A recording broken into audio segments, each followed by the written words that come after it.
Ugh, who's calling at this hour? Orla, your sister is having a wedding this weekend. Make arrangements to attend. My sister Rowan is having a what now? She had never had a date, and she's only 19. Are you still listening, Orla? Surely you have a boyfriend by now, so bring him along. Boyfriend? Yeah, right. As if I haven't been absolutely caught up with school lately. No matter what I did, in Mom's eyes, I was always the idle one who partied around with boys, while Rowan was obedient and hard-working. Ugh! You see, my parents divorced ages ago, so I live with my father in Atlanta, and my mom and sister Rowan live in the suburbs of Denver with my grandma. It's been a long time since I've met her, so I wouldn't mind paying a visit on this occasion. Only, where am I meant to find a guy at this short notice? My dear hometown, it's been a hot minute. Oh, there's Paul. Sorry I kept you waiting. Let's go, gorgeous. Let me introduce my boyfriend, a local college boy that I found on the internet. Even though we're on business terms, look at him. Handsome, gallant, and polite. I hit the jackpot. As we pulled up at the house, I saw my grandma waiting outside with a casual-looking guy. Oh, he must be my future brother-in-law. I happily ran over to hug Grandma. Rowan, you're back. Mata has been waiting for you. My, look at our match made in heaven. Is she confusing me with Rowan? I was about to correct her when suddenly the guy pulled me close and said, We are indeed a charming couple, aren't we, honey? Excuse me? Where is he putting his hand on? And is his eyesight just as bad as Grandma's to think I was Rowan? Just then, Rowan stepped forward, but strangely, she just smiled at us, then linked arms with Paul. And this is my boyfriend, Grandma. Do you think we look great together? What's wrong with everyone? Had I been zapped into some parallel universe or something? Suddenly, Rowan dragged me across the garden. Then she told me how Grandma had been diagnosed with Alzheimer's, which had progressed so quickly recently, meaning sometimes she forgets. Other times she remembers, muddling everyone and everything. Not wanting to upset or confuse her, my mom and sister decided to act according to Grandma's memories, including this wedding. And of course, that Mata guy is not my sister's real fiancé, just a close classmate. But now she's confusing the two of us, so the lead role in this wedding play is yours now. Grandma's memory was deteriorating. Yeah, that sucks. But was a fake wedding necessary? Also, the thought of pairing up with that rude Mata guy sickened me. No way! Listen to your sister, kid. Everyone is doing it for Grandma. Did he just call me kid? Okay, that's it. This guy needs to know his place. But before I could jump at him, both my parents appeared and started lecturing me. Ugh, whatever. I stood my ground. Faking a marriage is ridiculous. Happy now? Dad's little girl is acting spoiled again. Please, I raised her just fine. And you, if you'd taken care of your mother better, she wouldn't have been this way. Not again. They only see each other once every couple of years, but the bickering always followed almost instantly. What's going on? You two have never been at odds. What's wrong? At the sight of Grandma, Mom and Dad suddenly took a 180. A moment ago, they were screaming each other's heads off, but now they're being all smiley, lovey-dovey. How ridiculous. But did Grandma really not remember that my parents were divorced? Her condition seemed to be as bad as they said. This meant I had no choice but to go along with their plan to make her happy. However, I was no professional actor. Constantly improvising according to Grandma's memories was not easy, especially when I was stuck with the annoying Mata for a scene partner. My mind was too full of thoughts to sleep properly, so I got up extra early and went for a stroll in the garden. Out of nowhere, Mata ran to me and grabbed my hand. Did you sleep well last night, bae? Huh? Who's he acting for? In this empty garden? Or is this just an excuse to touch me? I forced my hand away from his, but then he had the audacity to whisper in my ear. Shush, Grandma's watching us from upstairs. Ugh, what a creep. Meanwhile, Rowan said she wanted to please Grandma, but actually, she wasn't even a little bit cooperative. At lunch, while I had to squeeze out a smile as Mata spoon-fed me soup, Rowan was being distant toward Paul, her boyfriend. Paul, my sister, also likes being fed. Right, that's her favorite dish. Paul got the point right away, so he scooped up some soup and gave it to Rowan as Grandma watched expectantly. But for some reason, my sister seemed irritated, shoved his hand away, and said she's allergic to it, which was some total nonsense. Grandma was obviously discontent hearing that, then stood up to leave the table first. What's the matter with you, Rowan? You didn't have to look so annoyed in front of Grandma. Why can't you just work with Paul? That's how Rowan's always been. She's shy and couldn't open up easily to strange guys as you can. What did she mean by that? Before I could reply, Dad came to my defense. How can you say that? Isn't Orla trying her best to play her part and not make Grandma suspect a thing? Oh, so you two are doing great, and we're just ruining everything? There they go again. Usually Rowan and I would just stand there and watch, because only our grandma can stop their fights. And this time was no exception. As soon as they saw Grandma, my parents immediately turned around and held each other's hands.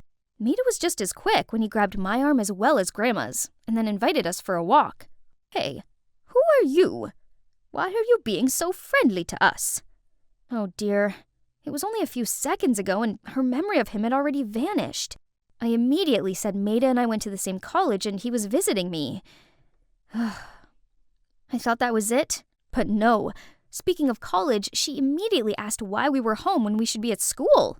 The whole family froze at her reaction. My parents carefully mentioned the wedding to see if she remembered anything. But she snapped. How can you talk about marriage when my 2 grandchildren are still of school age? Have you two lost your mind? So, the next morning, I had to go to the university with Rowan. But the cherry on top was riding this tiny pink bicycle together per Grandma's order. This was embarrassing, but how can we refuse? She only recalled the old memories. So I wandered around here all day waiting for Maida and Rowan to finish their classes. Suddenly I spotted Paul with some girls. Hey, what are you doing here? Oh, Orla, I'm just giving directions to these freshmen. Actually, I'm waiting to pick up your sister. Wow, Paul seems to have a real crush on Rowan. I have to help my timid as a hair sister seize the opportunity. I took Paul to the lecture hall just as class was wrapping up, then pushed Rowan towards him, wished them a happy outing, and quickly pulled Maida away to give the couple some space. Finally, I could go home.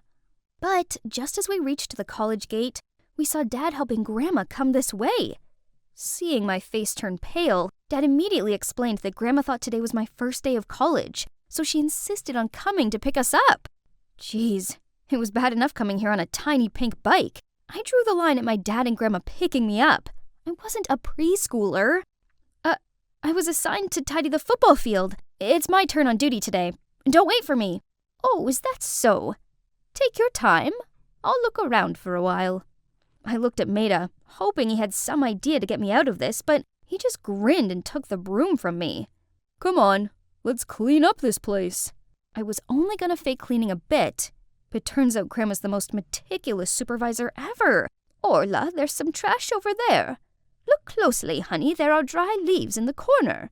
Then, you have to wipe these stains with a wet cloth. As soon as she went away, I lay on the field, panting with exhaustion. Aren't you tired? Oh man, I'm already drained out. Can't imagine how bad it's gonna get for me at Grandma's age. Poor her. It's scary how one day we might forget our family. Birth, aging, sickness, death, these are things we can't change. Orla, but one thing we could do is cherishing every moment with our loved ones as these times are special. I was so wrong when initially I considered Maida as an impolite, annoying person. His deep thoughts made me feel comfortable enough to pour my heart out about my family. Why my parents divorced, why I didn't visit Grandma as much as I should have, and all the fights with my sister Rowan. We talked loads and it felt like we've known each other forever. That night I kept tossing and turning and couldn't stop thinking about how Maida diligently helped me clean up, about our conversation in the afternoon, and the way he helped me stand up. Oh, what's wrong with me? It's undeniable that this side of him is so attractive. But there's one problem. When we were leaving, he said to me, "See you tomorrow, Rowan." Yes, Rowan. How could he? Was it because all these acts in front of my grandma got him mixed up? Or is it because she's always on his mind? Never mind. It's none of my business. The next day I was sick of strolling around the campus, so I went to class with Rowan and Maida. Rowan's right. They seemed really close. During the lesson, both of them listened attentively to the lecturer, then turned to discuss with each other. Maida also patiently explained the part Rowan didn't understand to her. Hey, what are we gonna have for lunch? What's good in the canteen? You will take this course next year too, so focus. and then they got back to their discussion as if I was invisible. Ugh, how frustrating. Hey, are you jealous? Don't be, we're just friends. Why did she say that? Jealous? That's absurd. Still sulking? How about we go to the cinema tonight? I'll help you too. And here we are. As planned, I would sit next to Maida while Rowan would be with Paul. Sounds good. But when Rowan was about to settle next to Paul, Maida immediately took that seat. So he didn't want to sit next to me, or he didn't want Rowan to be with Paul? Either way, he obviously didn't have feelings for me. As soon as the movie ended, I rushed out of there, just to catch some familiar sight of Grandma and Dad again. She started nagging and insisted on escorting me home. Why are you still out here at this hour, Rowan? There was a lot to prepare for the wedding. Now the wedding's back on? Oh dear, you two. A groom-to-be shouldn't be playing around like this. Paul? Why don't you pair me with Maida like before, Grandma? After all, we were back to our former partners. I'm with Paul and Maida with Rowan. Well, it's just a fake wedding, so it doesn't matter who I was marrying to, right? But what was this uneasy feeling? And then, it's like Grandma had telepathy to hear my wish. Right before the ceremony started, her memory suddenly reset. What are you doing sitting here? It's time. Get up there. She dragged Maida to the altar and told the best man, Paul, to step aside. Oh, how cute. And everything after that was like a dream. I walked down the aisle. Maida gently looked at me and sincerely made the vow. His acting was flawless, while I was buzzing with nerves. Sensing this, he gently held my hands to calm me down. I do.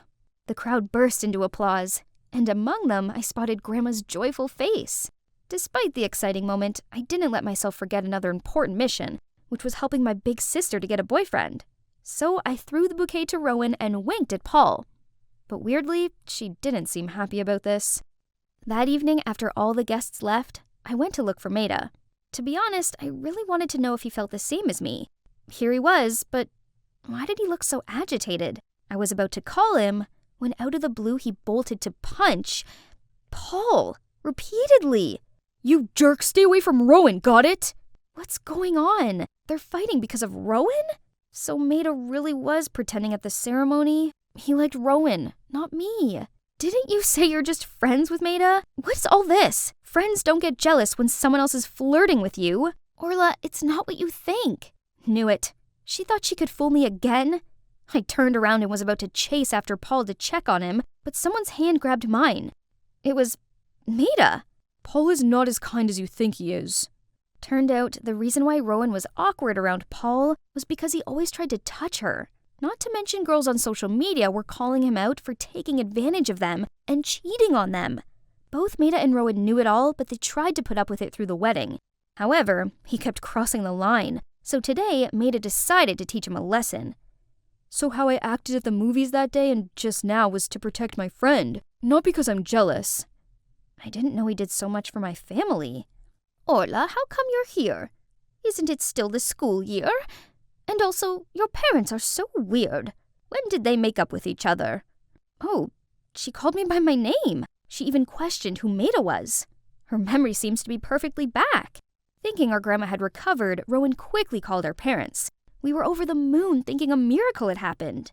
But then, the doctor crushed our newfound joy, saying it was a phenomenon called terminal lucidity, meaning our grandma didn't have much time left. None of us wanted to believe it, but there was nothing else we could do but make the most out of the precious little time we had left with her. I also decided to put college on hold to live with Grandma during her last days. Each morning, we would go for a walk together as I listened to her stories of the old days, and then share with her some of my fondest memories. Mom and Dad still bicker and then make up. Some things never change. But Rowan and I are getting along much better. Turns out we have more in common than we realized. And Maida, he still comes over to visit Grandma. Then one day, Maida was saying goodbye to me when Grandma suddenly shouted out loud, "Where do you think you're going?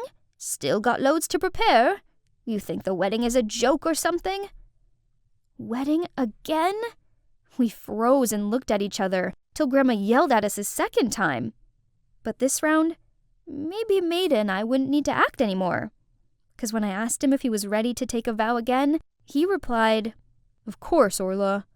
I'm always ready to say those words to you every day.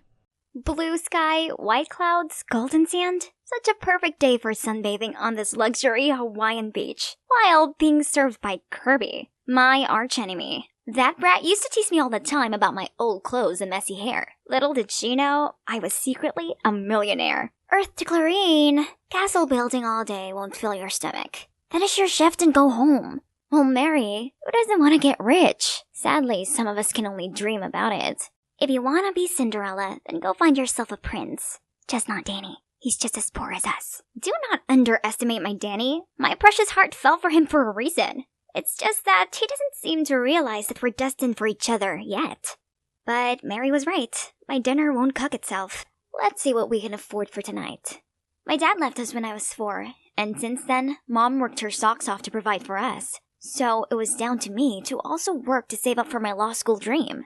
All of a sudden, groceries started raining down on me. Bottles tumbled off the shelves and broke into pieces right by my feet. Ah! Is it an earthquake? I stooped down and prayed until it stopped. Thankfully, no one was hurt, but geez, it sure left a freaking mess. Warren, the store owner, looked distraught. This place was all he had, so I helped him clean up and place anything undamaged back on the shelves. Before you leave, please take this as a token of my gratitude. I hope it brings you luck. A lottery ticket? I don't know how this game works. I'll show you. It's simple. Each ticket has a unique set of numbers. Just check the results on TV tonight and see if they match. Let me see. Your numbers are 15, 26, 14, 48, 07, 23. Hey, those are the lucky numbers that have been on my mind all day. I want that ticket. Kirby, stop poking your nose in my business, will you? Sorry, miss, that's the last ticket today, and I already gave it to Clarine. Then I'll buy it. Here's your $2. Give it to me. You wish. I didn't really care about this ticket, but there's no way I was going to let her get what she wanted. And surely she wouldn't leave me alone. How about $10? That's a fortune to the likes of you. No thanks. I'd rather win millions instead and make you my maid. Look, you'll never get anything from me, be it this ticket or Danny. Just give up. Fine! Let me skip this stupid ticket, but Danny, never.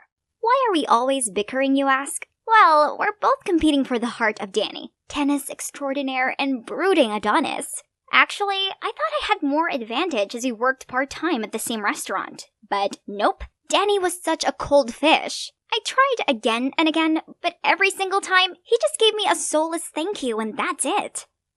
If only I could build him his own tennis courts, perhaps he'd change his attitude. But that's impossible for a poor girl like me, unless I somehow hit the jackpot. The lucky numbers today are 48, 07, 15. Should I add winning the lottery to my daydream list? 26, 14. Is it just me, or do those numbers sound familiar? No way. It can't be. And the mega ball is 23. Now if your ticket has all 6 numbers, you win over $20 million. Play on. Me. I think I just become a millionaire.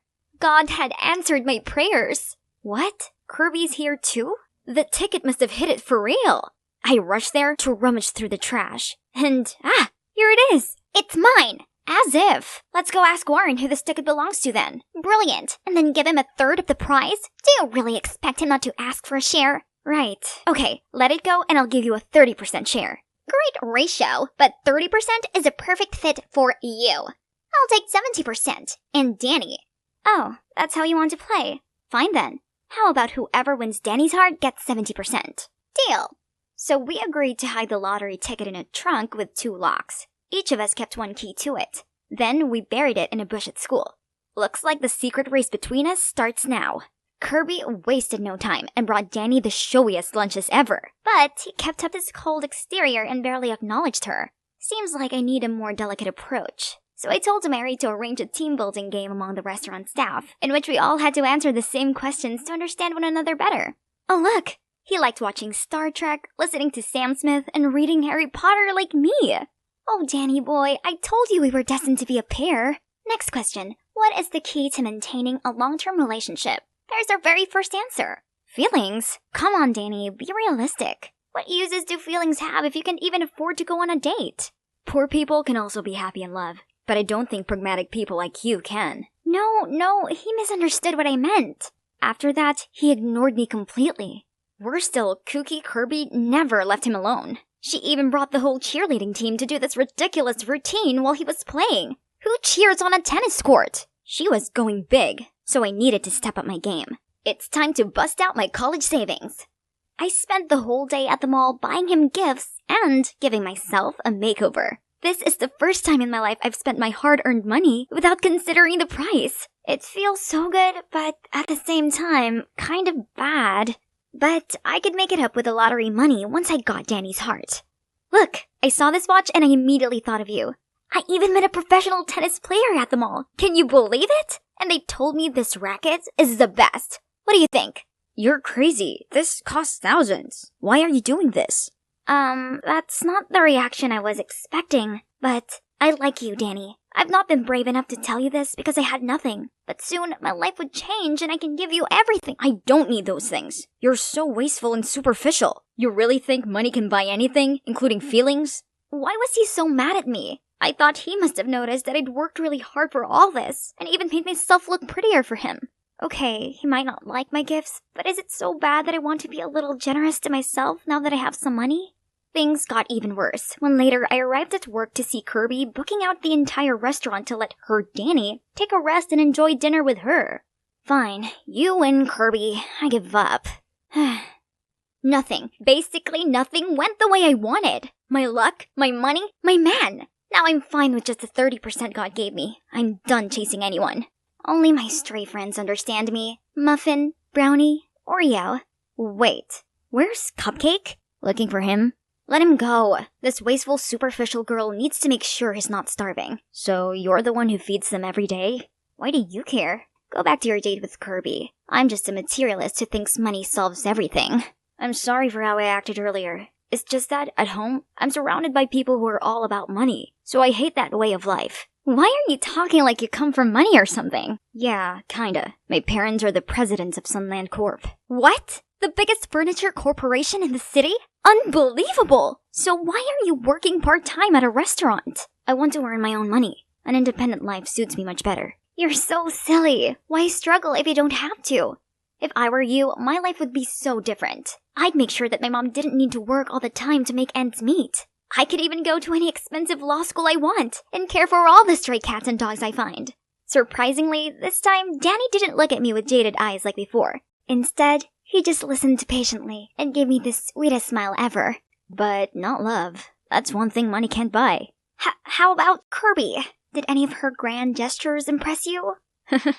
I prefer the cats. Our talk has confirmed that there's still a chance for me. Kirby's only advantage over me is money, but Danny doesn't care about that anyway. Is that the new student? Seems like Danny just found a worthy opponent. He's Finn. Look how he smiles whenever his opponent catches up a point. Wait, did you just call Danny someone's opponent? Someone has a new crush. Who? Don't talk nonsense. Right then, a ball zoomed toward us. And holy moly, Finn caught it just mere inches from Kirby's face. Are you okay? She's fine. Her face always turns red. Nothing to do with the ball. Kirby was so embarrassed that she ran off. It seems our race took a turn. But then, shockingly, Finn turned to me and asked for my number?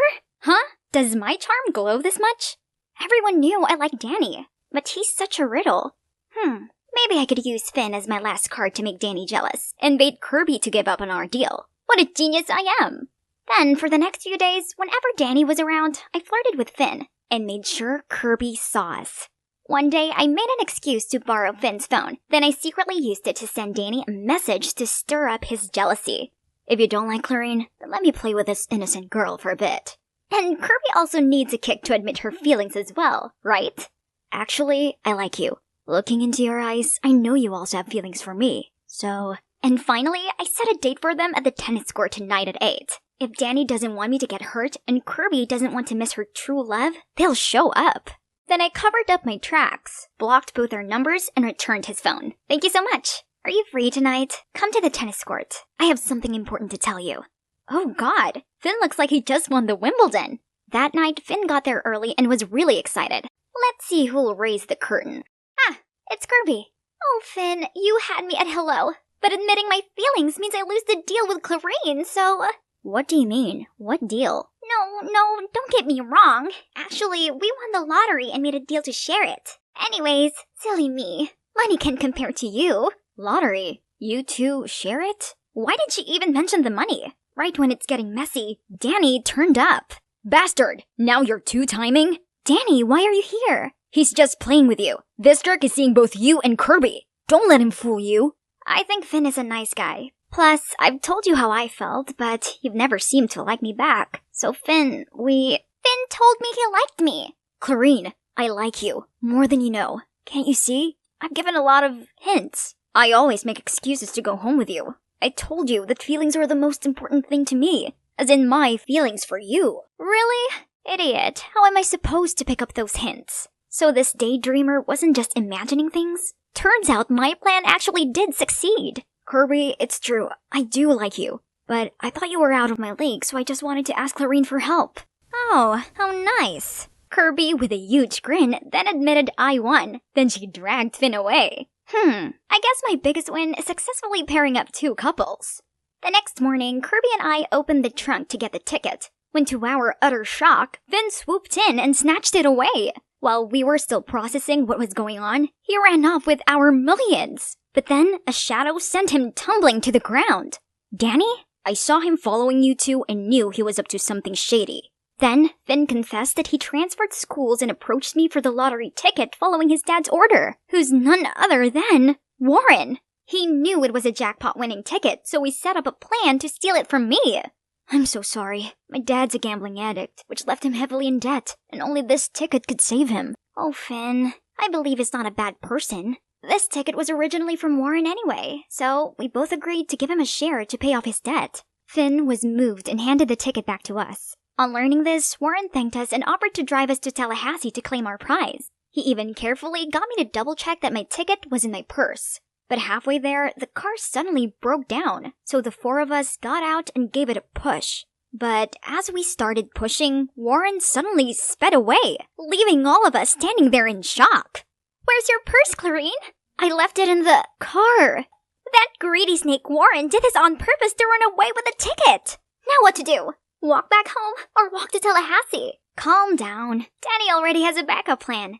This is the real ticket. Enjoy the view for now. A taxi is coming to pick us up. Actually, the moment Warren offered to drive us all the way to Tallahassee, I sensed something sketchy. So I swapped the tickets. My dad's gone too far this time. He needs to stop gambling and work hard to pay off his debts instead.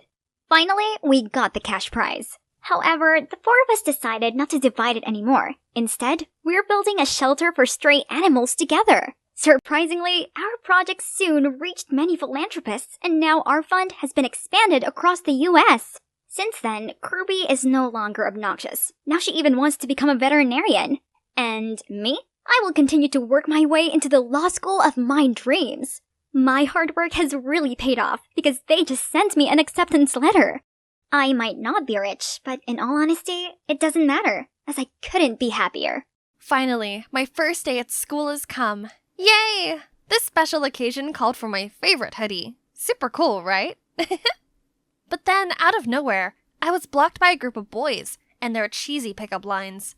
No time for monkey business, but they wouldn't let me go. Hey, do you know who I am? Everything suddenly went blurry. Oh no, my glasses! I stumbled around trying to grab them back, but got shoved to the floor. Everyone scram! Gimme that. I looked up and vaguely saw my hero offering me a hand. He gave me my glasses and I profusely thanked him.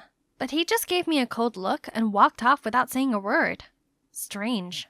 Oh, by the way, I'm Hazel Palmer, 17 years old. But I'm not here as a student, but a teacher. Yes, you heard it right. Not to brag, but I'm kind of a genius. I even got offered a position in my college's research project, which I have rejected to pursue my dream of becoming a high school teacher. So here I am, on my very first day of fulfilling it. First, I was introduced to the other teachers, but unlike what I had in mind, they just threw me judgy looks. Luckily, after the meeting, a young teacher named Rebecca kindly welcomed me and even tipped me off about some of the rebels at school. Now, time to meet my students. As soon as I finished my introduction, the whole class immediately turned into a beehive. Miss, how about we continue this lesson at the movies tonight?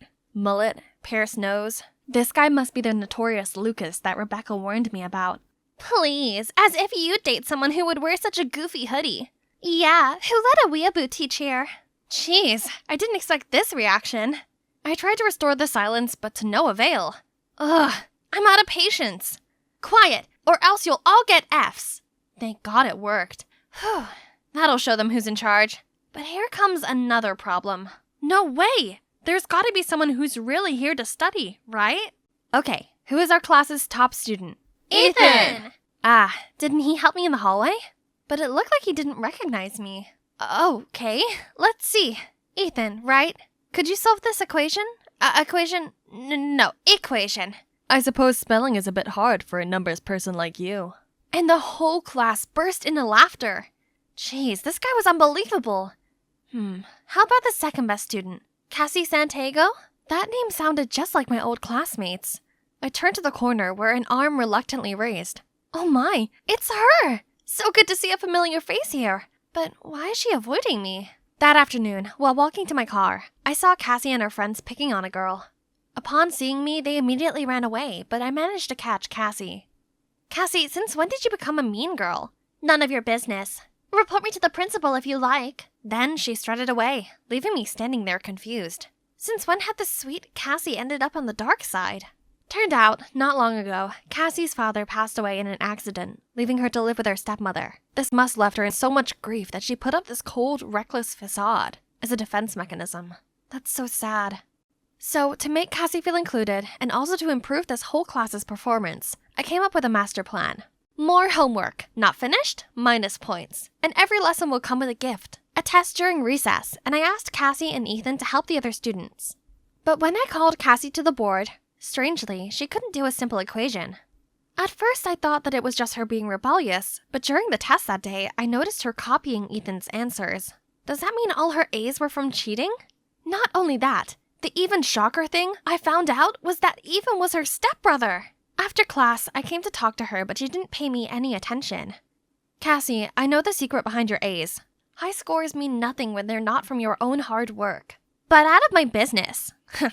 You're as much my friend as you are a proper teacher. I'd be pleased to tutor you. How about today? See you in the library after school. As if I care. Her words did hurt, but I guess she was just trying to keep her cold image. So I still waited for her, but she never showed up. No matter how much I tried, Cassie ignored me and kept cheating. During the midterm test, she even blatantly snatched Ethan's paper. It's true she's my friend, but I couldn't let it slide any longer, so I dismissed her test. That had to be done. On the same day, while I was in the library searching for materials, I heard familiar voices talking. Ms. Palmer is way too much. She even dismissed Cassie's test today. Can you believe this? Why can't she be understanding like you? Cut her some slack, Sadie. She's just doing what she thinks is best. So, that's what my students really thought of me? After everything I did to try and help them, yet all I got back was bad-mouthing? And Rebecca was so nice to defend me like that. No wonder they liked her. A few days later, the unexpected happened. Cassie, Lucas, and a few others came and asked for extra lessons. Finally, they started to have another eye on studying. But little did I know that it's just a ruse from my dear students to turn the following days into a nightmare. And the instigator was Lucas, I supposed. One day, I almost fainted upon finding a huge ant nest inside my bag. The other day, my pants were stuck to the chair with some gum. Fortunately, Ethan always showed up in time to help me. He's such a riddle. Unlike before, not only did he try to defend me in class, but he also helped me carry my textbooks. But I didn't expect him to care that much. One time, I saw him at the car wash where I worked part-time. I quickly hid behind a car, but Ethan just kept walking towards my wash box. I'm here to see you, so no need to hide. Let me give you a hand. After my shift, Ethan took me home. We talked a lot, and I felt comfortable enough to tell him about my mom's health condition, and how I took this part-time job to cover her hospital fee. This side of him was far different from the normal, and it was heartwarming. Suddenly, we noticed an elderly lady who seemed lost, so we offered to take her home. And guess what? She's the grandma of the notorious Lucas. I was truly surprised by how much of a rebel like Lucas cared for his Nana. I could tell he really loved her a lot. Poor boy. She's the only family he got now. Lucas, I know studying is not your thing, but have you thought about how happy your grandma would be if you at least tried? Since then, Lucas stopped causing me any mischief, and so did the other students. Now they could even do simple math themselves. Baby steps. Seeing my effort finally bore fruit, I set up a parent meeting to report students' progress. Halfway through my presentation, a photo of me cosplaying as Sailor Moon popped up on the screen. Oh my god, why is it here? How dare you let this childish thing teach my kids? Then she stormed off, followed by everyone else. I thought I finally had my students on my side. Turns out I never did. Then came the last straw, my mom's medical test results. I couldn't help but cry, letting all my bottled up emotions out. Then, suddenly, a hand laid on my shoulder. What's wrong? My mom's health turned worse, and she needs an urgent operation. I'm sorry to hear that. It's all gonna be okay. Be strong, Miss Palmer. I appreciated him comforting me, and when I felt a bit better, we decided to leave. But the door was locked from the outside. It must have been a prank from my students. Again! We tried banging the door and screaming for help, but eventually gave up and waited for someone to come.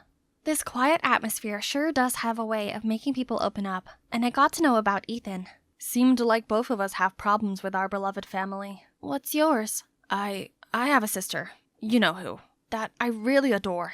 But no matter how hard I try, she always builds a wall between us. Oh, wasn't this the first time Ethan talked about his personal life? He always put on a cold and distant mask. But I knew deep down he had his struggles too. I was so absorbed in his story that I forgot about being locked up and gradually fell asleep, until a buzzing sound startled me, and countless phone cameras were pointing at us. Guys, check your phones. Look what Miss Palmer and Ethan have been doing this whole time. Oh my! A bunch of photos of me and Ethan had been uploaded on the school website, and from some angles, it looked like we were kissing. Oh no! I tried to explain, but they just threw me a disgusted look. And why was Ethan just standing here saying nothing? This soon reached the principal. He told me there would be a case hearing for inappropriate relationship with a student. How was this even possible? As I dragged my feet to the principal's office, suddenly I heard familiar voices shouting. Why did you do that? I told you to find her weakness, and look what you got. Nothing. I've done everything I could. What else do you want? Everything? Then why is she still here? As long as she's around, she messes up our cheating stuff, and Mom will get my head chewed off for being useless at school. Or is that what you want, brother? What? So, Cassie had been pulling the strings this entire time? And Ethan was her puppet, befriending me just to please his sister. I knew she hated me, but did Ethan have to be so heartless too? Cassie then caught my eye, so I ran away. I was still trying to process this when I walked in to see the school council glaring at me. You're an insult to the teaching profession, which leaves us no choice. I was ready for the worst, when Ethan rushed in. Stop! It was me who deliberately jammed the classroom's lock to get back at her for being too strict, but I accidentally got stuck too. There's nothing going on between us. And so, I was cleared of all charges, and Ethan ended up in a week-long suspension. Why did he do that after all? After such a long trial, I drove around town to blow off some steam. Then saw Cassie fighting with a security guard. I found out that Cassie stole a bracelet and was refusing to call her parents. The guard said he'd have to call the cops, so I came forward as her teacher to bail her out. Cassie asked me why I helped her, but I didn't bother explaining myself and just left. Since that day, Cassie didn't attend the extra classes. After his suspension, Ethan returned with his offhand attitude. No time to worry about those two. My mission now was to prepare my students for the upcoming finals and regain my prestige. Luckily, they started to take studying seriously and invested a lot in these tests. One day, when I walked into class, some students even asked me to help solve advanced exercises.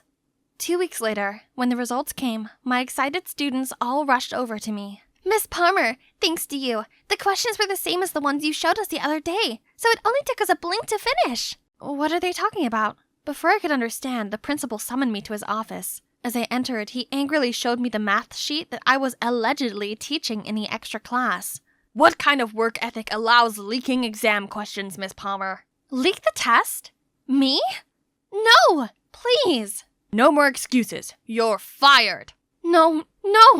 They can't punish me for something I didn't do. Someone must have framed me.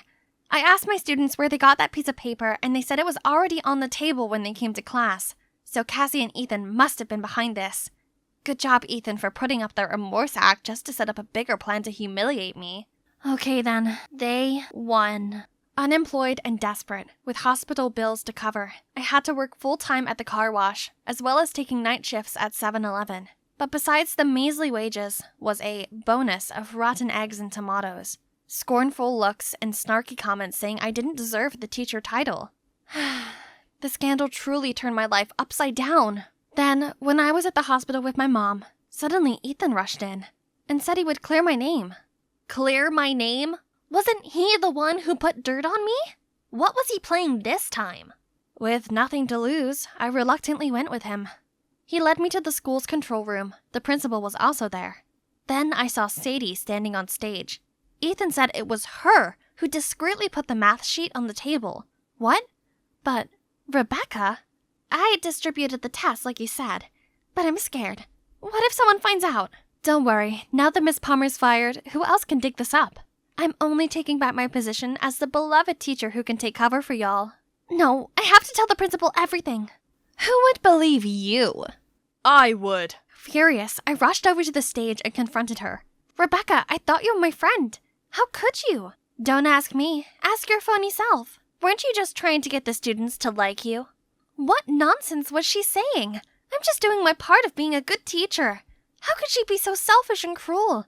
Out of jealousy? Miss Palmer earned her students' respect with her pure heart. Look at you. The so-called love you have comes from buttering them up with all your lies. That's why they turned stubborn and make light of studying. I never knew you were that kind of person. How could you call yourself a teacher? The principal couldn't hide his rage, fired Rebecca, then apologized to me and offered me my job back.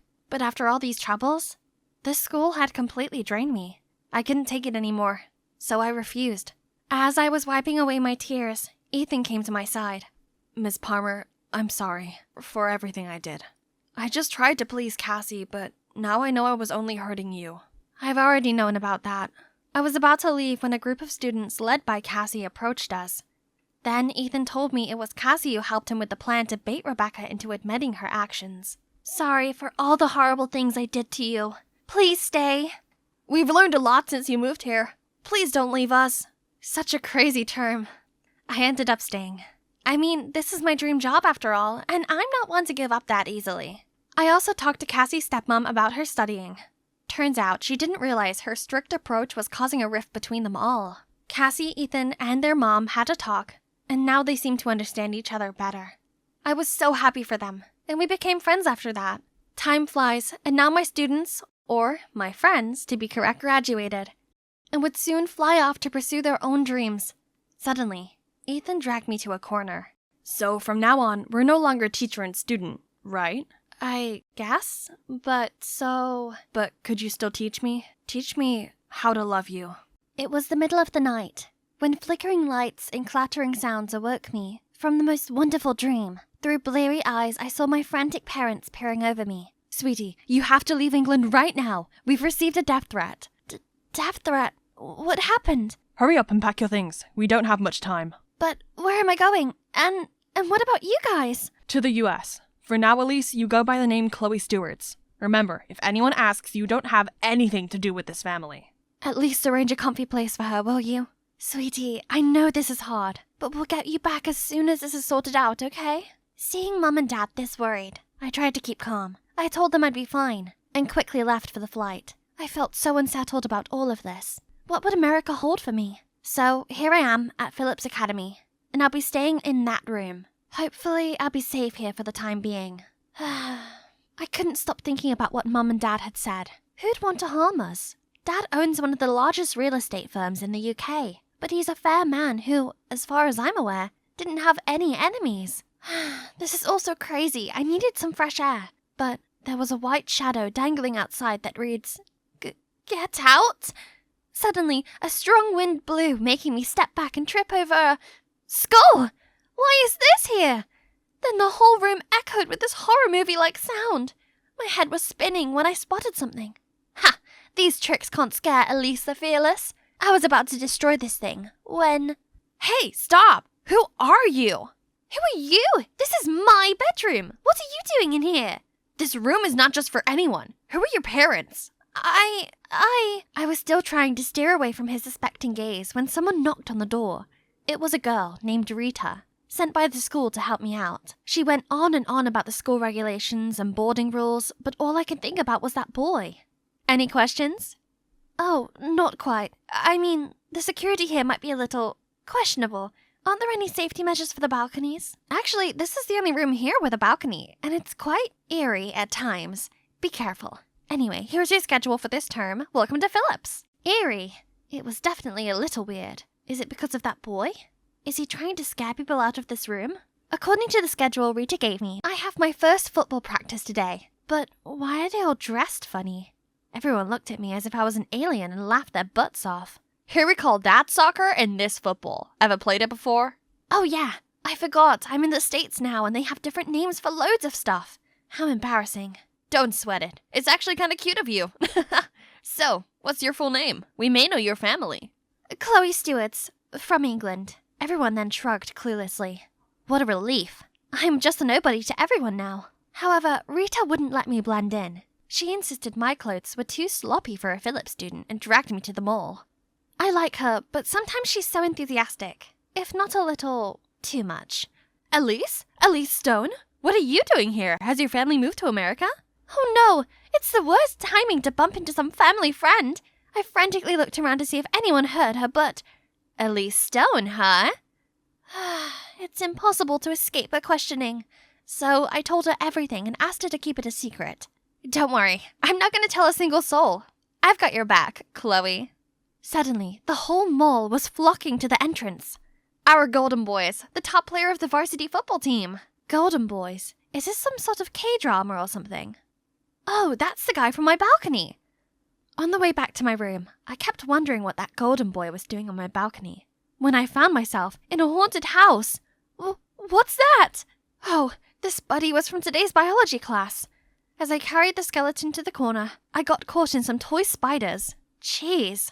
Suddenly, there was a streak of light from the balcony. Oh right, I forgot to close the door today. So this annoying intruder sneaked in. Again. Hey, soccer girl. Impressed. Why are you trying to scare me out? What do you want? Well, I'm right next door and this balcony's always been mine. But since you moved in, I've lost the spot to chill. That's it? I mean, I'm staying here for just the time being and I don't really need a balcony. Plus, the less trouble, the better. If you want it that bad, then you can have it. But only the balcony. Please don't ever come into my room without my permission again.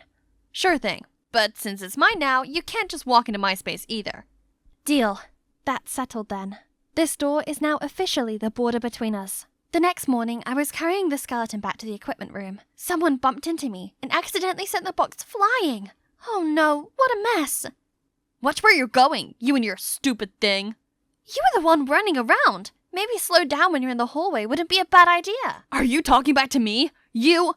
Hey guys, chill. Right then, the girl pushed Rita to the side, but someone caught her just in time. Grace, why are you picking on the new girl? And you too, Aaron. Come on, man. I don't care. She better apologize to my boyfriend. Drop it, Grace. Are you okay? I know moving to a new country can be hard, so if you need anything, let me know. I was still flustered by his overly friendliness when Rita dragged me away. You know Jeffrey? No, I literally just met him. Oh, sorry. Jeffrey is actually my boyfriend. But we've not gone public yet. Oh, that explains things. I told Rita to rest assured, as I'm not interested in him. I also found out that he's the head boy. No wonder why he knew everything about everyone, including a newbie like me. But as long as I go by Chloe Stewart's, it shouldn't matter, right? But apparently what matters to Grace, the mean girl, is another story. After that incident, she wouldn't stop playing dirty tricks on me. Oopsie, I'm such a klutz sometimes. Another time, I noticed other students giggling at me in the hallway. I didn't know what was going on until Rita took off a piece of paper and stuck it to my back. This was such a Grace thing to do. Ugh, can she stop acting like a 9-year-old? But nope. As I was going to class, she threw a snake at me, startling me so much I almost fell over. But thankfully, a hand came just in time to catch me. Jaden! Everyone listen up. Chloe is my girl. From now on, if anything happens to her, I'll be on you, Grace. My girl? Since when? Couldn't wrap my head around it, so I decided to ask him that night. Earlier today. Why'd you say that? Think of it as a thank you for letting me have the balcony. It actually means a lot to me right now. Well, okay then, but I wonder what's so important to him out there. Never mind, we had a deal. I'd better just mind my own business. But who would have thought Jaden's statement would bring me so much trouble? I suddenly became the center of attention, especially with those golden boys surrounding me 24/7. I was gonna excuse myself when I heard the girls going primal over Jaden. Of course someone with a goldfish brain like you would forget to eat. Excuse me? I was just trying to finish his book before lunch. Who asked him to bring me food anyway? Great, now these girls had another reason not to like me. The golden boys started to act strangely, and Grace as well. This mean girl now watched over me like a hawk, while her boyfriend Aaron also acted up. Not to mention, Jeffrey always tried to be close to me, which put me in such a dilemma as I didn't want Rita to get the wrong idea about us. Then there was Jaden, who wouldn't quit acting like my bodyguard. I was enjoying myself at school festival when he suddenly appeared and dragged me out of there. This is getting too much. I'm not scared of some childish tricks from Grace, and I can take care of myself. This isn't about Grace. A couple of times I've noticed someone watching you from a distance, and even following you around. I don't think it's safe for you to be in a crowd like that. Was I being stalked this whole time? Is it the same person who gave my family the threat? Did they find out I'm here? Who knows what could have happened if Jaden wasn't looking out for me all this time? That night, as if to confirm Jaden's worry, Dad called me saying they'd received another threat, pinpointing my exact location. Dad sounded extremely anxious and kept telling me to be careful. As I was trembling with fear, somebody suddenly banged on my door. Freak out, I broke the deal with Jaden and ran straight onto the balcony. You okay? What's going on? Someone's knocking on the door. There's no one there. Are you really that scared? I suddenly realized what I was doing. Oh gosh, this is so embarrassing. But is he blushing too? I quickly looked to the side, surprised to see all the gear. What's all this? Are you trying to make bombs or something? No, actually. This is to attract the fireflies. Fireflies? Yeah, they've always fascinated me. I needed your balcony for my project. See that right there? It's their playground. Plus, it's really airy out here. Then he leaned over to switch some knobs on the machine, and suddenly there was a swarm of fireflies lighting up the whole place, creating a beautiful fairy tale-like scenery. His secret about my balcony had finally come to light. Literally. I don't know what your secret is, but you need to stop being afraid. I'll find out who's behind this. His determination touched my heart, but I still can't help worrying about the mysterious door knocks. Who could it be? Since then, I stuck by Jaden. We were like SpongeBob and Patrick everywhere we went. Despite all the death stares I got from the girls, I finally understood why they were going crazy over him. He might seem a little kooky at first, but he's actually so caring and unique. Before the end of the term, the school organized this camping trip for us. I tried to make sure Jaden was always in sight for my own safety. It wasn't an easy hike, as more and more people dropped out, except for Jaden, who didn't seem at all exhausted. Is he made of steel or something? I tried to keep up with him and occasionally stopped to catch my breath. But where'd he go? Panicked, I looked around for him, but all I saw were mountains and cold winds blowing at me. Suddenly, I felt a heavy stare on me, but no one was there. I quickly ran and called for Jaden, but someone grabbed me from behind. It was Jeffrey. Without a word, he just dragged me away. Well, what are you doing? Where are you taking me? Sorry, but I gotta do this. I've been waiting so long for this moment. You should ask why fate landed you right in the hand of your enemy. Enemy? What do you mean? Are you the one behind the threat? My parents were, yeah. But now I'm in it too. Blame your dad and his stupid resident project that took away our land. The land that was supposed to be my family's mining area. And now we're going bankrupt, all thanks to you. And you know what? The news reached Rita's dad, and he's forcing us to break up. But this is our parents' business, and I have nothing to do with it. Why are you taking it out on me? Well, maybe if their precious daughter is in danger, they'll do something about it. In danger? What is he gonna do? Right at that moment, someone appeared and freed me from Jeffrey's grip. Sorry for leaving you alone, but I needed to know who was behind this. You stay out of this. This is none of your business. You need to calm down. Don't get yourself in trouble because of your parents' mistakes. Jeff, you've worked so hard to become head boy. Are you just gonna throw everything away? Jaden's words seemed to touch him, as we saw Jeffrey fall to his knees. I'll talk to my dad. I'm sure he could help you guys out with the business. Our families have always been close, and we've got you, Jeff.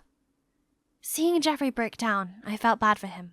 What he did was awful, but his parents never should have put him in this unfair position. That evening, Jeffrey seemed deep in thought when he suddenly dragged Rita out for a private talk, leaving everyone confused. Grace and Aaron then also left. I took a deep breath and filled my lungs with fresh air, when suddenly all the fireflies appeared in the sky, followed by Jaden. I know this is your call, But if you're willing to stay here instead of going back to England, I promise to take care of you. I looked at Jaden, beaming against the beautiful skyline, and I couldn't help but feel my heart beat a little faster. He was so sweet and caring, but why was he doing this? Did he have feelings for me too? Right then, Rita and Jeffrey came back. Jeffrey apologized for scaring me, while Rita also said sorry for not keeping my identity a secret. What's done is done. Let's just enjoy this gorgeous sight in front of us. The next day, as we returned from our camping trip, we all arrived at the hall for a school notice. But when I arrived, it was just my homeroom teacher and classmates there. We just heard from the principal you're going back to England, so we organized a small party for you. I hope you had a good time at Phillips. Everyone also wished me luck on my journey, but Jaden didn't even bother to say goodbye. Suddenly, all the lights went out, followed by the candles, and Jaden. I respect your decision to leave, but I just want to let you know, I really like you, and no matter where you go, I'll be thinking about you. Actually, Jaden, I'm staying here. I already told my dad, but... That's all I want to hear, Elise Stone. Hi, I'm Donna, an influencer extraordinaire and soon-to-be supermodel. My family are my biggest supporters. Look, there's my sister Charlotte. Even though my parents are busy running the family corporation, they buy me whatever I want. This includes this spectacular dress for the upcoming Elite Model Look contest. Girls, get ready. We're eating out tonight. Yay! Charlotte just helped Dad secure another business contract, so it's time to celebrate. At the restaurant, Mom, Dad, and Charlotte walked ahead while I showed my 329,587 followers around. My fans even commented that I should compete for Miss USA. Suddenly, someone bumped into me, causing me to drop my phone. Oh no! My live stream's ended, and it's all his fault! Idiot! You ruined my live stream! Now my fans will think I'm rude and unfollow me. Are you walking with your eyes closed? Sorry, I didn't mean to. Let me make it up for you. Donna the Fabulous? Okay, you've just got one more follower. What a jinx! He better stay out of my sight. But as soon as I reached our table, I saw his face again. Why is he here? Donna, this is Matthew, our new finance director. Oh, how important. But not as much as live streaming, right? Who does he think he is? Charlotte even laughed at his stupid joke. Speaking of which, Donna, you're going to study business from now on. Time to stop those modeling, live streaming things. What? But why? You've always supported my dreams before. But Dad just ignored me and chatted with Matthew. Dad was being so unreasonable. Everything was fine until that Matthew guy showed up. Charlotte comforted me and suggested we attend business classes for me while I prepared for the modeling contest. What a brilliant idea! Oh, I love my amazing quick-witted sister. I then put all of my focus into practicing for the contest. But Matthew kept on disturbing me with his nonsense. He even sent me a picture of wedding rings saying, "Are these okay? Think they'll match us?" I frantically called him to ask him what all the gibberish was about. Hasn't your dad told you yet? We're getting engaged and taking charge of the company together. What on earth is this guy saying? Since when was I expected to marry some guy I barely knew and take over a business I had no interest in? Dad should have some explanation for this. Upon arriving home, I confronted Dad, but he just sighed and said he was planning on telling me himself. But you can't just dictate my career and who I marry. Donna, I only want the best for you. But Dad, Donna didn't even attend her business classes and is still indulging in her nonsense fashion club. How can you expect her to handle the company? Oh no, why is she telling him that? Was she trying to help me? She's right, Dad. I have no interest in business at all. I can't. If that's the case, then you can start as vice president and get some hands-on experience. And you, Charlotte, you'll be Donna's personal assistant and support her. No! This is not how you want it to turn out. Dad used to love us both, but now he didn't even listen. Ugh, yes, Charlotte, my savior. She would surely know what to do. I can't believe it. I've tried so hard to prove myself, only to have everything given to a simple-minded fool like you. Simple-minded? That's what you really think of me? Well, I guess I just gotta take my new position to show her how simple-minded I am then. So the next morning, I dolled up and strutted to the company lobby under a different name, Miss Vice President. Ha! Look at those gawking eyes wishing they could escape from the boring suits. Matthew was there too, and was he laughing? Suddenly, my heel got tangled up in my dress and I tripped over. What a disaster! Matthew offered me his hand and asked if I was okay. Who needs his help? And all the silly chatters? Just wait and see. And by that, I mean now. Matthew introduced me to the company's core members and announced some new strategic goals for the company. ROI, margin, accounts. Geez, what kind of language is he speaking? After what seemed like an eternity, he asked if anyone wanted to add anything. Aha! I, of course, couldn't miss a chance to show my leadership. This office is seriously lacking some colors. Violet blinds would be a good start, and some motivational pictures really help boost productivity. Oh, you mean putting up motivational quotes? Oh, please no. Motivation comes from the all-time fashion greats. You know, Bella Hadid, Tyra Banks, Kendall Jenner. Everyone gawped at me while Charlotte furiously signaled me to stop. Everyone here is so boring. Alright, I'll stop then. My first day was then followed by tedious meetings and schedules. Everyone was talking gibberish and making me sign a bunch of papers. But every cloud has a silver lining, and for a foodie like me, that's dinner meetings. These people really know how to enjoy life, don't they? But before I could even have my first bite, they all started asking me about proposal this and project that. Fortunately, Matthew was there to save the day. Honestly, he seems pretty good at his job, and he's quite attractive when focused. Oh yeah, work. I gotta contribute my own talents at work too. So, the next day, I put the sign on my door, then sat back and watched my favorite fashion show. Ooh, look at those dazzling dresses! One day, I'd be walking the runway in a gown like that, not sitting here surrounded by confusing numbers and papers. Later, when I opened the door, an endless line of people was already waiting for me. Jeez, can't this company with all these brilliant brains function without me? Right then, Charlotte came dragging me away. What happened? Oh gosh, I didn't know that my computer was connected to the meeting room's projector, so everyone had been watching Project Runaway with me. Matthew was in the conference room too. Why didn't he fix it? Okay, everyone. We should thank our cute boss for giving us a lot of ideas for our problems. He finished the meeting and let them out, but Charlotte was still standing there fuming at me. Cute? There is nothing cute about it. Don't get any wrong ideas that he likes you. Wait for me, Maddie. What is with that attitude? Oh, right. I've seen the gooey-eyed look she gives Matthew. Does she have feelings for him? Before I could pry further, I was sent to Millen for another stupid meeting. Feeling bored, I watched a fashion show to kill time when someone startled me from my side. I personally think this collection is overrated. Oh, sorry if I scared you. I'm Brian. He then gave me his business card, and wow, he's the CEO of a modeling firm in France. Are you coming to the fashion week too? I wish. I actually came for work. Ugh, what a pity. There's a modeling contest this week. I can tell a true beauty like you is destined for the crown. I missed so many chances to be on the runway. If I make it this time, maybe Mom and Dad will see how serious I am about modeling. This is too amazing of an offer to refuse. Brian, I'm coming with you. At the show, I made sure my phone was off so I could truly immerse myself in all the glamour of the newest fall collection. Brian then kept his word and took me to the audition. I was super nervous at first, but unexpectedly, everyone else looked so amateur. Meanwhile, I strutted like a pro, confident that this time I would get an offer. But for now, reality was calling.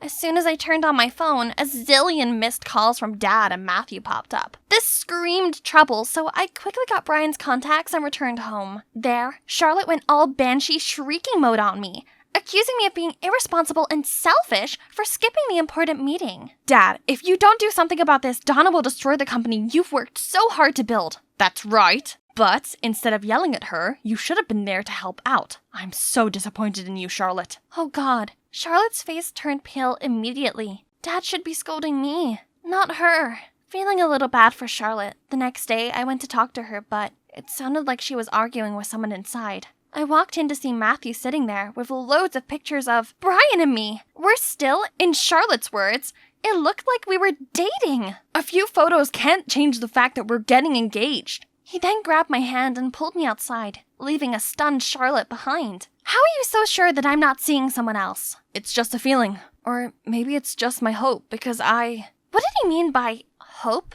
And holy shrimp, why is my heart beating so crazy? What a day. I thought it was finally over when Dad slammed the pictures of me and Brian down in front of me. He was so mad at me, he decided our engagement would be tomorrow instead of a month, as planned. But I haven't mentally prepared for this. So here I am, at my engagement ceremony, waiting for my fiancé to arrive.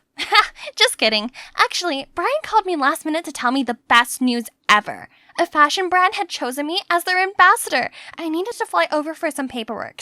Thanks to him, I successfully escaped the engagement and flew to Milan to meet up with him. Finally, I got to pursue my long-repressed dream in my favorite city and not pay heed to my dad's ridiculous orders. Yay! As I woke up the next morning, I eagerly reached for my phone to call Brian, but... Huh? Where was it? I looked at the nightstand, but my passport, my wallet, and all of my stuff had disappeared. I dashed to the reception asking for Brian's room, but they all shook their heads saying there was no one by that name staying there. Frantic, I used their computer and checked the website for his phone number, but it kept saying error. Then I looked up any information about the contest, but found zilch. How could he do this to me? I trusted him. Now I'm in a foreign country, all alone, and with no money. What am I gonna do? I can't just call Dad to come get me. And neither can I call Charlotte. There's only one person I could contact right now.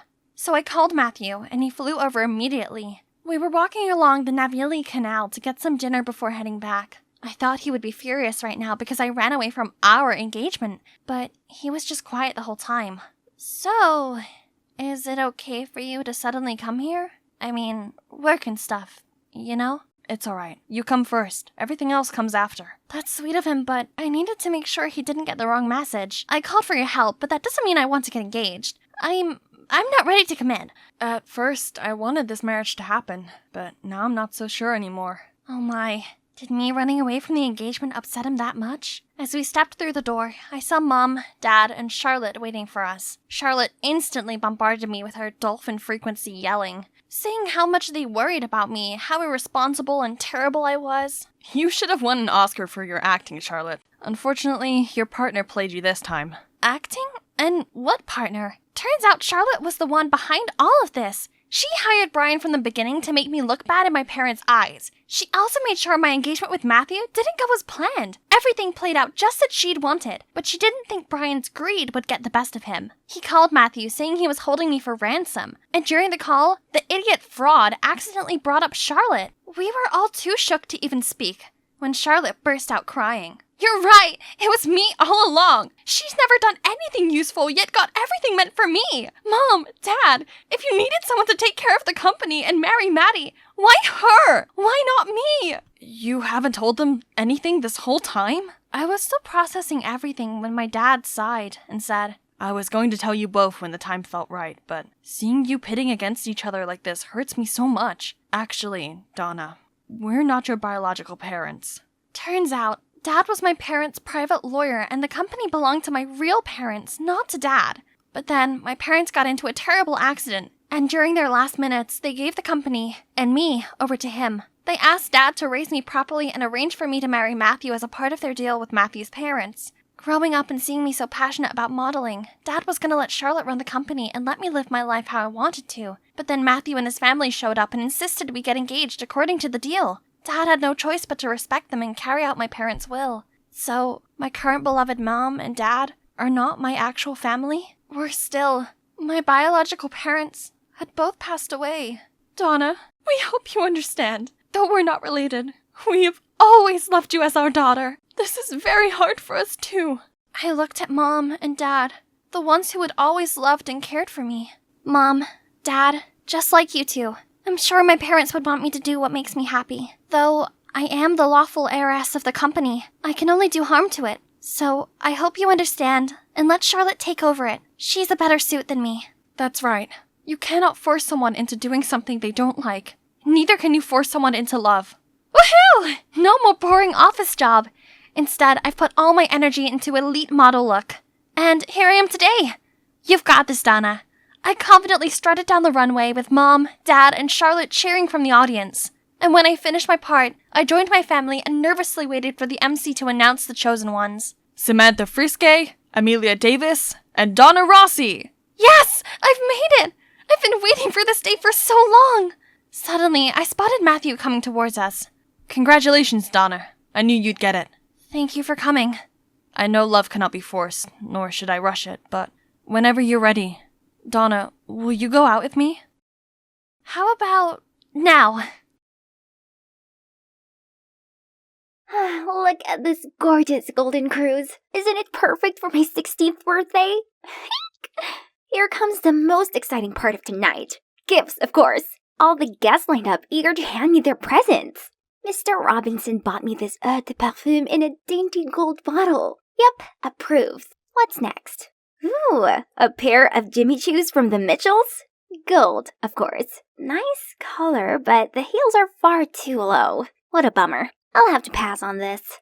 That's right. Every single thing of mine needs to follow specific standards. Why, you ask? Well, my mom saw me as her beautiful angel deserving wonderful golden luxury since the day I was born with this silky blonde hair and sparkling amber eyes. So much that she immediately changed my nursery interior to gold, along with all my baby clothes and toys to match my features. Throughout my childhood, Mom continued to spoil me with life's wonderful golden luxuries. One time, I asked for a piano, then voila! A grand classical one made from pure gold appeared. Can you believe that? Another time, I said I wanted a pony. Then, without hesitation, she took me to a farm to meet Goldie, my new mare with the shiniest golden coat. Mom, thank you so much. Honey, gold is the symbol of power and divinity. You must always remember how special you are and never accept anything less than perfection. And those are the words I've been living up to. Back to my birthday party. It's time for birthday cake! But the flowers are pink. I want it all gold. Chef friends, please scrape them all out and replace them with gold ones. I couldn't believe my birthday was almost ruined because of that. Mom patted me on the shoulder to comfort me, while Dad just gave a disapproving look. It's just a cake, Lola. How are you going to fit in out there if you insist on being so picky? Maybe you should join a public school to open up your eyes a little. School? That's not a bad idea. Always being homeschooled meant I didn't have any friends. Even the guests today are all my parents' business partners. But Mom opposed the idea immediately as she didn't want me to go through any hardships. Don't worry, Mom. I'll choose a school that fits all my standards. Pretty please. And, of course, she couldn't say no. So, here I am, negotiating straight up with the principal. I suppose painting your lock of gold and bringing a personal chef to school and such are doable, but I'm afraid we don't have a private piano room. Then build one. Also, we only have outdoor sports field and swimming pool. So, just install a roof? Don't expect me to play sports in the scorching heat. Miss, unlike your previous tutor, not all the teachers here have a doctorate degree, be bilingual, and in their early to mid-30s. In that case, no biggie. I'll just find another school then. No, wait. Give me time. As long as your family sponsors the school as promised, I will definitely make it happen. There you go. Finally, it's my first day of school. Immediately, all the students already swarmed around me in awe of my noble vibes and fashion sense. No surprises, as this school needs a serious makeover. But wait, that blonde girl looks pretty neat. Ooh, she even carried a yellow Chanel classic flat bag. What a coincidence. Mine's a limited edition. I went to talk to her right away. Her name's Beth, and we just naturally clicked after a brief chat about fashion and cosmetics. Seemed like I found myself an amazing bestie. Every day after class, I took Beth on shopping sprees at Saks for bonding. I got her all the clothes and accessories in gold and yellow, just like mine. I even talked her into bleaching her hair to be bright as mine. We're basically twins now. There's just one problem. Wherever we went, the boys followed. If you go out with me, I'll give you the latest Gucci collection. Sorry, I just bought the whole store. I can pick the stars for you if you want. Is that so? And what should I do with those useless rocks? My dad just bought me a Ferrari. I can take you anywhere. Good for you. Too bad my Rolls Royce is there. Bye. Why do they have to make such a scene? There's no way I'd fall for those idiots. I want my Prince Charming who meets all my golden standards. How about just letting everyone know my ideal type? Then I can suss out the pyrite from the real deal boyfriend material. With no time to waste, I created an Ask Me a Question story on IG and asked Beth to cooperate. Now all I have to do is to list my requirements. The next morning at school, all of the dorks finally left me alone. Oh, except for this guy. Hey, Sugar Plum, I can be the man of your dreams. So, this is Josh, captain of the soccer team. Also the hottest boy here. It seemed he met all of my standards. Is he my perfect missing piece? I was dead wrong. During our date, he blabbed on non-stop about how terrible it was for him for being too rich and too handsome. Ugh, how I longed to shove the steak right into his mouth and go home. but I suppose he did meet my high standards, so maybe I should give him another chance. The next morning, during PE class, Beth dashed toward me, holding a super duper stinky shoe? Lola, Josh lied to you. He's not 6'4". Look at this nasty hiding crease insole. He's only 6'3". Ew, gross. Babe, I'm sorry. I only did it because... That's enough. Take this stinky shoe away from me. We are over. And so my quest to find true love is at a dead end. Again. Yet, surprisingly, luck had smiled on me once more. Later that day, I came to the practice room as usual when my favorite piece of music reached my ears. Oh my, what a heavenly sight! All of a sudden, I felt my heart skip a beat as I unconsciously walked toward that boy. Seems like someone has a really good taste in music. And your skills? Not so bad either. Well, as long as you open your heart to feel its soul, not just learn the notes.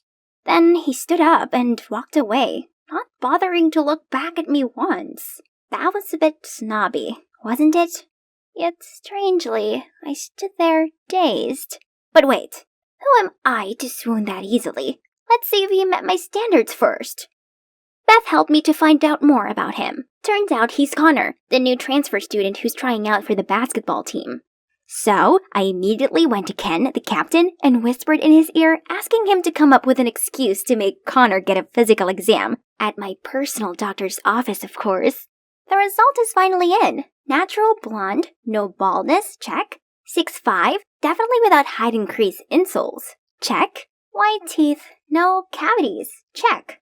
Wow, he ticks all the boxes.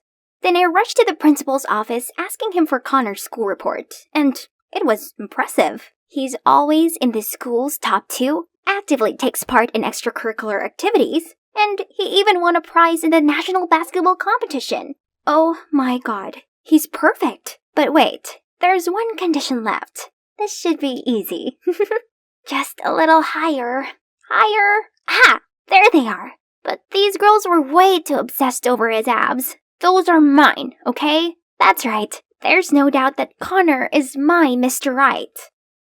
After that, I shyly handed him a bottle of golden-labeled mineral water and asked if he'd like to practice playing piano with me. My heart was thudding like crazy, but he just muttered, Sorry, but I already have a date.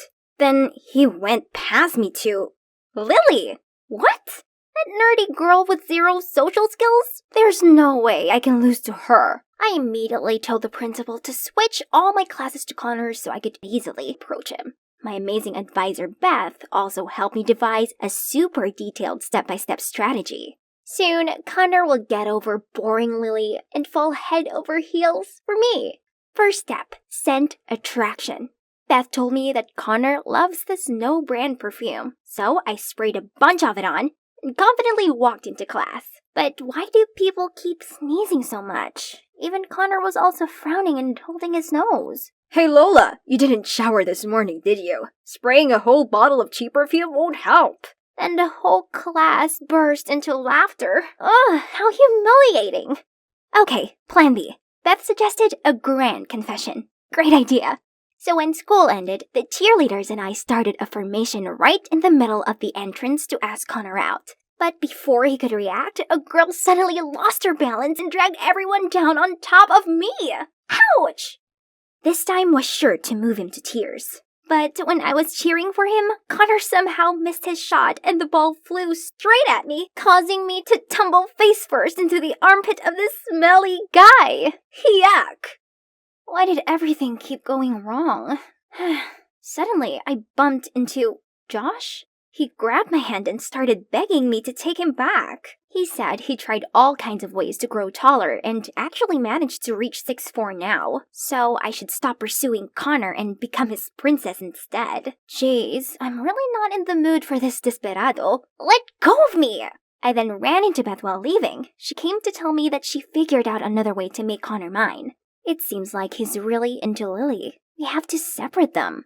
So, I called Lily to a corner and told her as long as she stayed away from Connor, I would buy her whatever she wanted. You know, not everything can be bought. Connor isn't interested in you, so you'd better give up. You're just annoying him. What? I didn't expect quiet, nerdy Lily to say that to someone as lustrous as me. Lily's words had been bothering me all day. Was I wrong to continue pursuing Connor? Suddenly, someone ran past the window and splashed an entire bucket of paint onto Lily. I sat there baffled at what had just unfolded, when Connor immediately took his jacket off and covered Lily up. You're behind this, aren't you? You've really crossed the line. Stay away from us. Wait, he thought I did that? It's true I didn't like Lily, but I just wanted her to stay away from him. I never wanted her to be covered in ghastly purple paint. But the worst was yet to come, as the next day, Connor arrived at school with pitch black hair. Your beautiful hair. Why did you ruin it? But Connor just tutted at me and tried to pull Lily away. You know, there's so much more to Connor than his hair color. Do you even like him for him, or just because he happened to meet all of your absurd standards? If you're really into him, why not change your standards for him? I was speechless. Lily was right. I really thought all those standards were enough to make up an amazing boyfriend. Then I realized how Josh had what it takes. Still, I didn't want him. I only wanted Connor. Let's go, Lily. Someone this naive and spoiled will never understand what true love is. Leave her to her scheming. Wait, why do you keep insisting that I'm the one who harmed Lily? Drop the act. I know that paint stunt was just one of your many dirty tricks. Beth's already sent me the video where you failed to bribe Lily. Huh? Beth? Why did she do that? I was still clueless when suddenly the principal called Beth to his office. I rushed there to find out the culprit splashing paint on Lily was caught, and he revealed that the mastermind was Beth. At first, she tried to deny it, but when the boys showed us their texts about the deal, she had to tell the truth.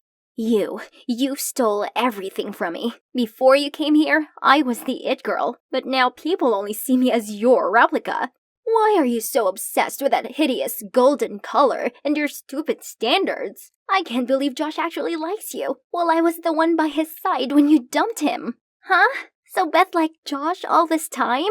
She even accepted to date him in secret. But turned out Josh only treated her as a side piece while he tried to win me back.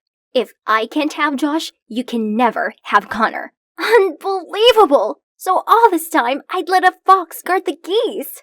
I couldn't bear this place any longer, so I skipped class and went straight home.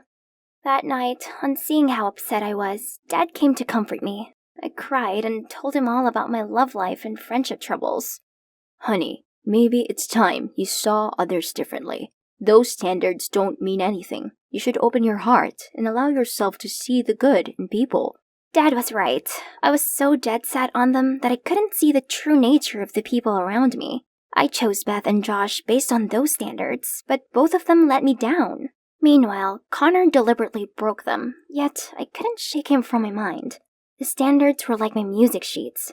I played each note correctly, but I was so caught up in the practical side of it that I'd forgotten to embrace the soul. So the next morning, I went to apologize to Connor for the troubles I caused him and Lily. I just want you to know, I really like you, no matter what color your hair is. But may I ask you one question? What is it about Lily that you like so much? What? You think I'm dating Lily? She's my cousin. Uh-oh, this is so embarrassing. But wait, in that case, does that mean I still have a chance? Do you remember when you were 10, you participated in a children's piano contest? A gold necklace was stolen from the hotel you were staying at. Yeah, I just have a vague recollection about that incident. The suspect was a blonde boy, a female employee's son, but I noticed the necklace peeking through a man's pocket instead. Leave the boy alone! This man is the thief! So that kid was Connor? He was grateful and super impressed with the innocent and righteous girl back then that he recognized me right away the day we met again. However, when he saw how cocky I was, he thought I'd changed for the worse and ignored me. Now I see the admirable girl I know is still there after all this time. So I wouldn't mind if we start getting to know each other anew. Really? Wish me luck this time, you guys.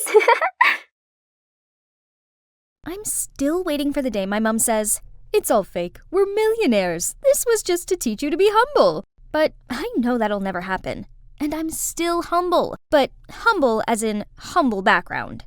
Hi, I'm Addison from Colorado. Ever since my dad passed away when I was 7, we've been broke.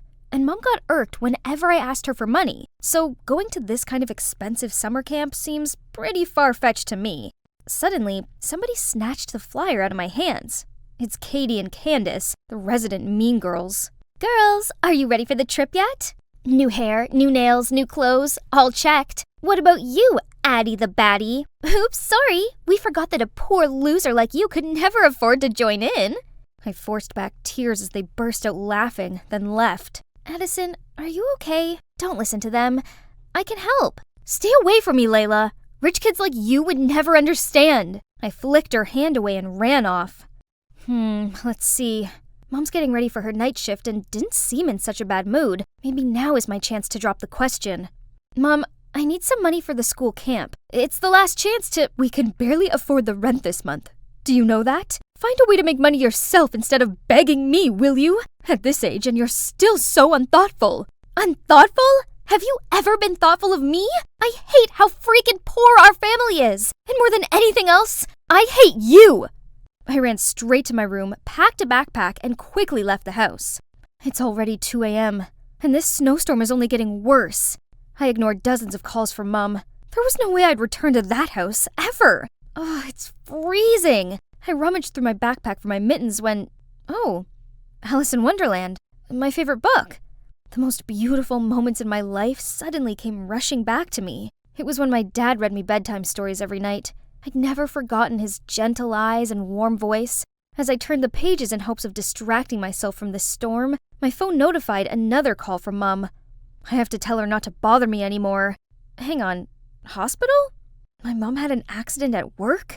I quickly got on my bike to go there, but the barreling storm threw piles of snow against me. I couldn't see anything.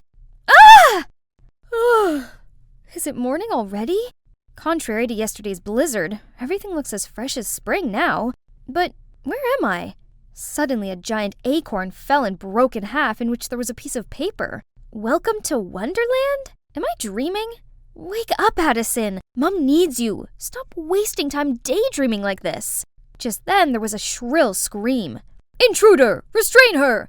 Suddenly, two strange men in uniform grabbed my arms, forced me over to a tiny rose arch, and made me go through it. I peered around feeling awestruck. I was in a huge greenhouse, and a well-dressed man was waiting for me. Hello? I'm Edward, the King of Wonderland. Welcome to my kingdom. Dad? Is that Dad? He looks so similar to my dad that I almost blurted it out. He welcomed me warmly with a table of lavish food. I hadn't eaten since last night, so I couldn't help but dig right in. Only when the clock chimed, I became aware of reality. Mom! I needed to get to her. I immediately asked King Edward for the exit. This land is beautiful, but a monster rules its gate. I don't know how you got here, but if you want to leave, you'll have to bring that monster 3 valuable items. 3 items? I asked. Yes. Let's see what that is. Then Sir Edward approached the glass door and spoke out loud. Mirror, mirror on the wall, who is the most handsome of them all? Your Highness, you are the most handsome, the most elegant. We wish to be as perfect as you are. Yeah, if I was you, I'd wanna be me too. Now tell me, in order for Addison to leave here, what are the required items? To escape this land, she must acquire 1 fair lock of Rapunzel's hair, the scarf of Red Riding Hood, and Aladdin's magic lamp. Complete this quest before the clock strikes midnight, or be stuck in this world for an eternity. What? Are you serious? Where am I meant to find those things? Don't worry, I'll send Arthur, my close bodyguard, to accompany you. Just then, a tall, handsome guy about my age appeared. Hey, little girl. There's no time to waste. We need to leave now. Then he threw me a set of clothes and told me to change. After that, we went through the same gate as before. Only this time, it no longer led to a red rose garden, but an underground sewer system. Ew, what are we doing down here? It stinks! Arthur didn't say a word and quickly found a staircase leading above ground. I immediately followed him, and there was a busy street right in front of me. I noticed that everyone was looking at something. It was long, blonde hair falling from a skyscraper's penthouse. Huh? Rapunzel lives in the Empire State Building? Ridiculous! We quickly walked over there, but it was guarded very strictly. How can we get in? That's why I told you to wear this. So we easily blended in with the maids and waiters and entered the tower. Wow, I've never set foot in such a luxurious house. Who are you? Startled, I turned around to see Rapunzel in the Grimm's fairy tales standing right in front of me. But wait, why does this girl look familiar? Layla, is that you? Oh goodness, I knew you were rich, but I didn't expect you to live in such a beautiful house. You know me? I excitedly showed her our class photos. Layla seemed very interested in them, but she couldn't recall anything and kept asking me to tell her more stories about school. When I was rambling about our friends to her, Arthur turned to me and whispered, "You need to carry on the task now." Oh, it's been 2 hours already. I chose my words carefully to ask her for a lock of hair, and of course, she said yes. But when we were about to leave, she clung on to me. "Please stay here with me. Clothes, shoes, anything here you want, I can give it to you." This one? This one also. All of this luxury stuff will all be mine? Yes, of course! Wake up.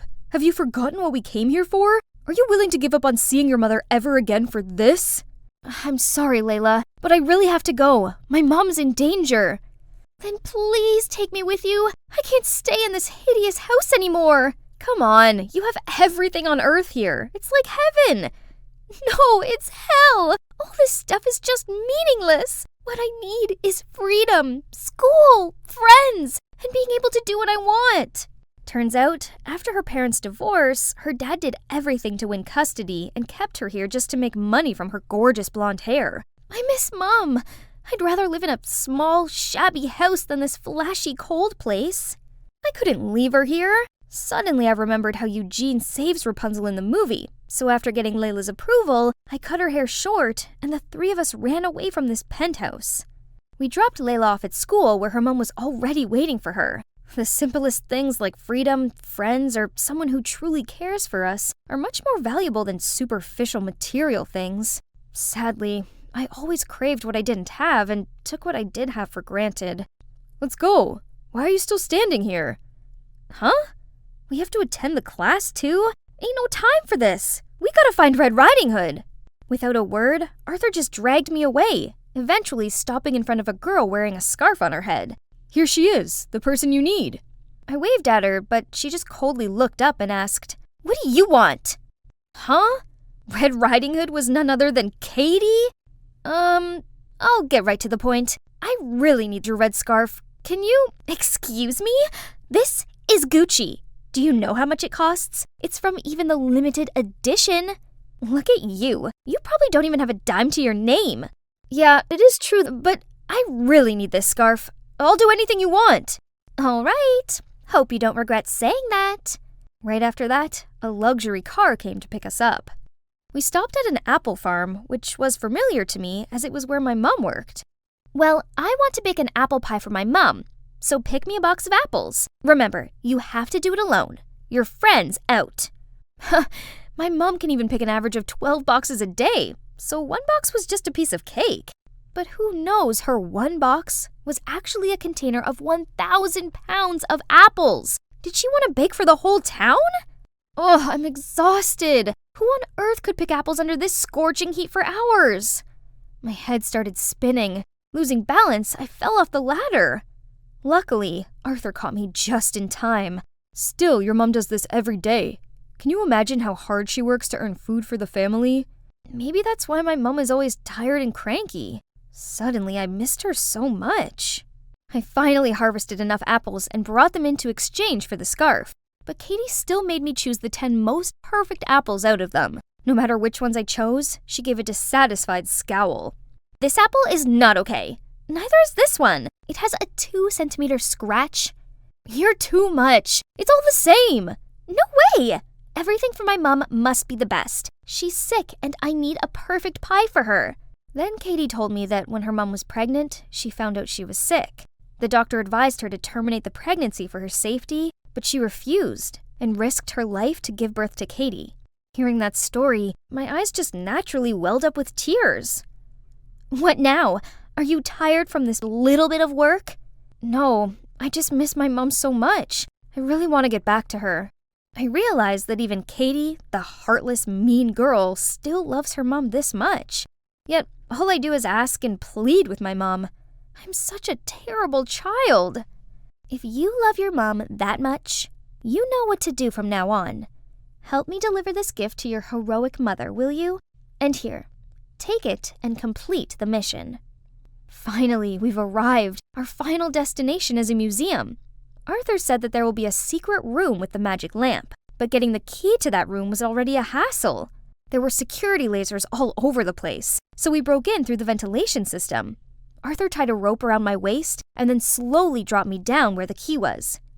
Just a little more and I got it! But as soon as I touched the key, a drop of my sweat fell, causing the alarm to go off. The guards rushed in from the door, but fortunately, Arthur pulled me up in time. We got out of the ventilation system, but this place was like a maze. Then Arthur pulled me to hide behind a wall. Little by little, his face was getting closer and closer to mine, and my heart was pounding like crazy. Suddenly, the whole wall behind me moved. Turns out there was a secret staircase leading down to the basement, and it took us no time to find the room. Huh? Where's the magic lamp? Arthur approached the only object in the room. It's a projector. He turned it on, then on the white wall appeared the image of my mum, being tired after a long day of work. But when she got home, she still came to check if I was sleeping well. The image of her waking up early to make me my favorite breakfast. Above all, she totally knows about the camping trip and is trying to work overtime so I could join it. Time is running out. You should hurry to go back and hand in these items. I tried to regain my composure, quickly wiped away the tears, and left with Arthur. I'll be back with my mum soon. I'm back! Please take me to the gate. Suddenly, a chiming sound got me frozen. I'm sorry, but time's up.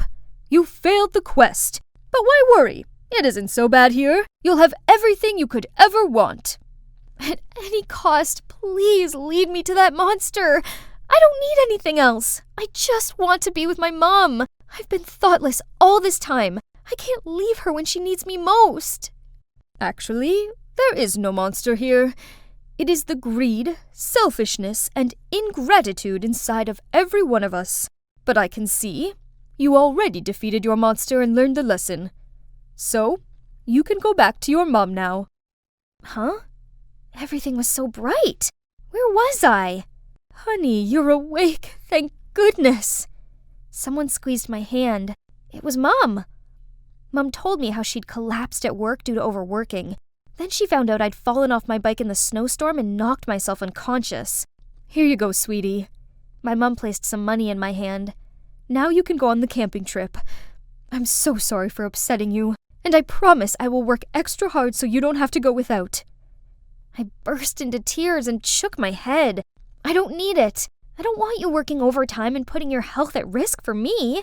Having you healthy and by my side is all I need. Mom, please forgive me for everything. As we pulled apart, I noticed someone standing in the doorway. Arthur. Turns out it was Arthur who rescued me in the snowstorm. Thank you so much. You're my knight in shining armor. Anytime. I'm just glad you're okay. I mean it. I wouldn't have completed the tasks without you. Huh? What tasks? Looking into his dreamy eyes, I honestly felt like he'd been sent by my dad to help me learn from my mistakes and be grateful for what I had. Never mind. I'm just glad you're here.